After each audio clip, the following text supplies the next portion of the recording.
Gara-gara anggaran pemerintah di tahun 2025 ini dipotong oleh Pak Prabowo. Perjalanan dinas dikurangi, saya potong setengah.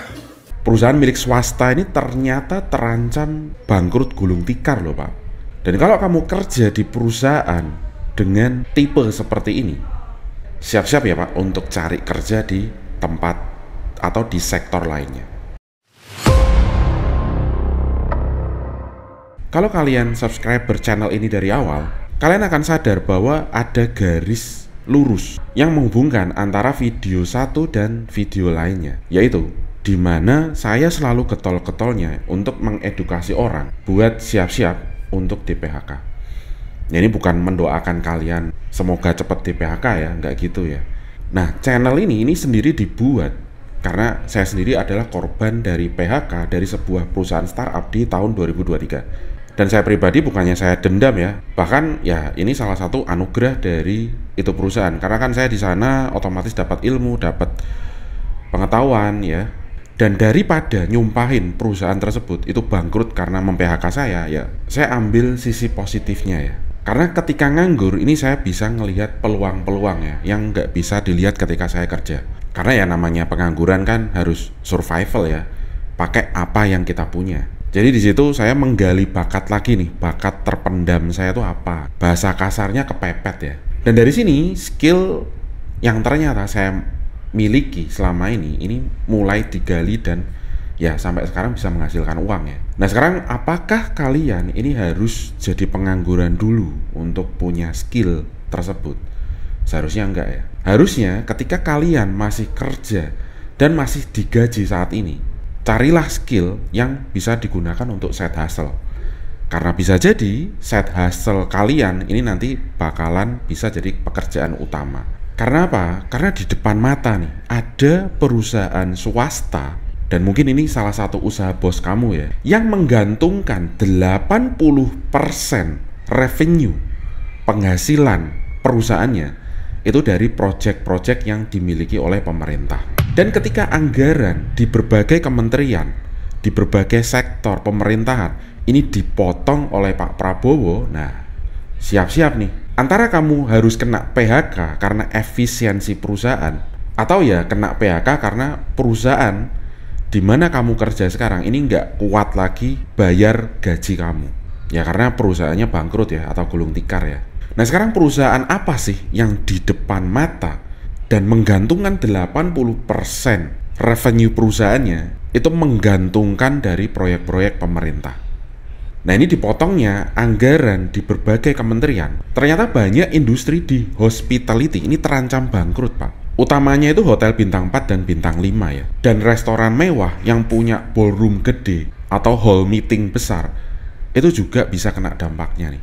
Kok bisa ya hotel berbintang itu bangkrut? Bukannya kelihatannya nih kalau di parkirannya tuh ramai terus ya. Hal ini karena ternyata kalau hotel-hotel bintang 4 dan bintang 5 ini hanya ngambil retail aja yang bisa dibilang recehan. Dan biasanya ini orang-orang pada parkirin mobil itu ternyata nggak ngangkat revenue dari hotel tersebut ya.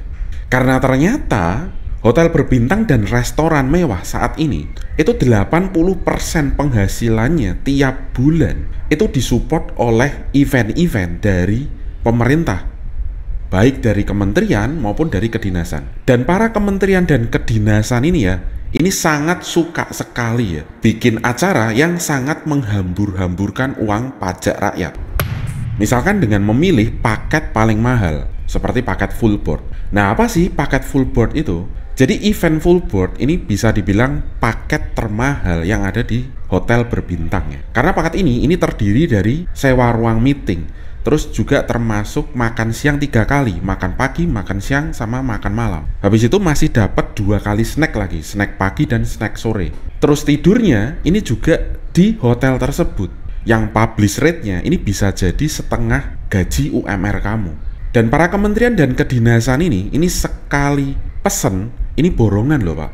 Jadi nggak cuma 1-2 kamar aja ya, tapi bisa 30 sampai 50 kamar per hari. Karena tergantung pesertanya juga ya. Dan biasanya pesertanya ini bisa 100 sampai 200 orang. Dan itu nggak 1 hari aja ya.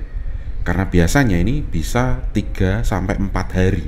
Ya kalau udah gini kan tinggal dihitung aja ya, berapa kementerian atau kedinasan ini harus bayar ke hotel untuk 1 kali kegiatan mereka. Ingat, ini bukan salah hotelnya ya, namanya juga hotel bintang 5 kan. Yang salah itu ketika para pejabat-pejabat kementerian dan kedinasan ini minta markup, dan markupnya ini nggak ngotak Pak, bisa sampai 100%. Dan ini cuma terjadi di negara Wakanda ya. Kalau Indonesia nggak mungkin berani kayak gini ya. Dan kalau sesuai data nih, kementerian atau kedinasan mana sih yang sering pakai kegiatan di hotel berbintang 4 atau hotel bintang 5? Ya paling banyak ini Kementerian PUPR ya. Terus ada lagi Kementerian Agama, Kementerian Kesehatan, Kemensos, Kementerian Pendidikan. Itu adalah kementerian-kementerian yang sangat boros anggaran di negara Wakanda ya untuk kegiatan di hotel-hotel berbintang. Dan jangan dikira bangkrutnya sebuah hotel berbintang ini dampaknya nggak kemana-mana ya Pak. Karena pada faktanya hotel-hotel berbintang ini ya, ini menyumbang pajak yang lumayan besar loh Pak untuk pendapatan daerah. Dan jatuhnya hotel berbintang ini akan banyak para pengusaha-pengusaha lainnya yang berafiliasi dengan hotel tersebut itu ikut bangkrut Pak. Seperti supplier sayur, daging, roti-roti, bahan makanan, pastry. Ada juga sewa meja kursi ya, terus sound system LCD. Itu harus gulung tikar ketika hotel berbintang ini jatuh. Ya memang para supplier ini sebenarnya bisa cari lahan basah lainnya ya. Misalkan ikut sebagai supplier makan siang gratis kan ya, bisa ya. Tapi ini cuman hotel berbintang ya yang mau bayar mereka dengan harga yang lumayan tinggi.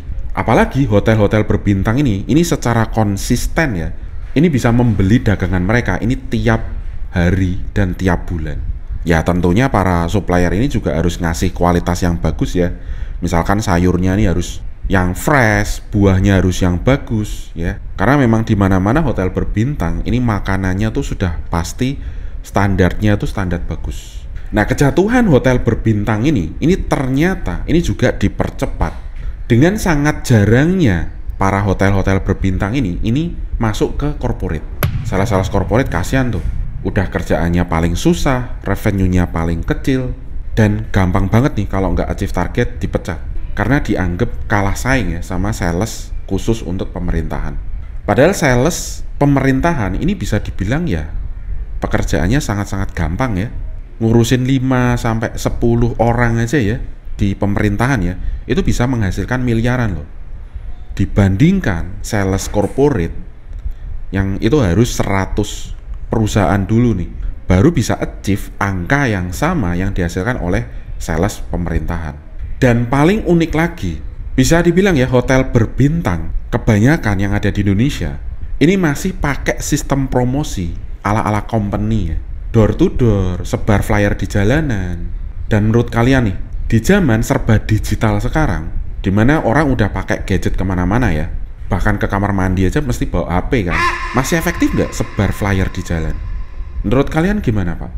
Ya ini unik dan aneh ya, dimana hotel-hotel berbintang ini rata-rata ini nggak kesentuh ya sosial media. Ya bisa dilihat nih beberapa hotel-hotel yang branded ya, kalian bisa cek sendiri di Google ya, gimana sosial media mereka, gimana YouTube mereka update tiap hari apa enggak. Apalagi websitenya ya, ini kayak mati segan hidup nggak jelas. Jadi kanal-kanal sosial media dari hotel-hotel berbintang ini sayangnya nggak dikelola ya secara profesional ya. Dan paling parah nih, ini dari data yang masuk di kita ya, ternyata budget untuk iklan ya seperti Meta Ads, Google Ads, atau YouTube Ads ini mereka nggak mau loh keluar uang loh, tetap aja sebar flyer di jalan. Ya ini ya untuk para petinggi hotel ya atau para owner hotel ya yang nonton video saya dan ngerasa sosial media kalian itu udah jadi sarang laba-laba nggak keurus, ya bisa DM tim kita ya buat urus ya. Soal harga bisa lah untuk menyesuaikan budget kamu ya. Sorry iklan bentar Pak tadi Pak. Jadi di sini kurang jelinya para GM dan para owner di ujung tombak mereka atau kepada tim marketingnya ya. Ini sukses membuat hotel berbintang beserta supplier-suppliernya di dalamnya ini gulung tikar rame-rame. Ketika keran pemerintah ini ditutup rapat-rapat anggarannya dengan alasan penghematan anggaran.